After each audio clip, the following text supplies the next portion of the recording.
ટોળા બનીને, ટોળાનો ભાગ બનીને સમજણ ન હોય, ખબર ના હોય, કોના માટે કરો છો, શું કરો છો, કોણે પ્લાનિંગ કર્યું, શું કર્યું, કંઈ ખબર ના હોય તો પણ એનો ભાગ બની જવું, એને મૂર્ખતા સિવાય હું કંઈ સમજતો નથી. એને માત્ર ને માત્ર મૂર્ખતા કહું છું.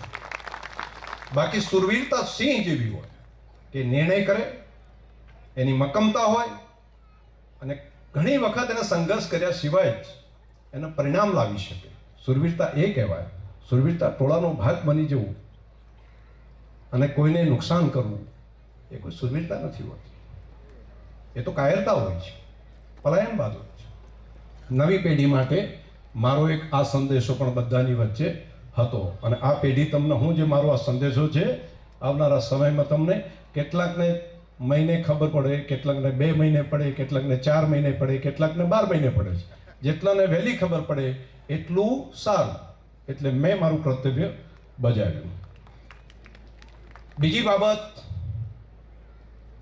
પરિણામ લાવવા માટે પ્લાનિંગ જોઈએ, પરિણામ લાવવા માટે મહેનત જોઈએ, પરિણામ લાવવા માટે યોગ્ય દિશાની મહેનત જોઈએ. આ 3 જો ન હોય તો કોઈ પણ પરિણામ મળતું જ નથી હોતું. તો યોગ્ય દિશાનું પ્લાનિંગ હોય, યોગ્ય દિશાની મહેનત હોય, તમારું ધ્યાન કેન્દ્રિત હોય તો પરિણામ મળે. અને એના માટે સતત પુરુષાર્થ કરવાની તૈયારી હોવી જોઈએ. અને સતત પુરુષાર્થ જો કરશો તો કોઈ પણ બાબતની અંદર પરિણામ મળે અને મળે. આ મારો આટલા વર્ષનો અનુભવ છે.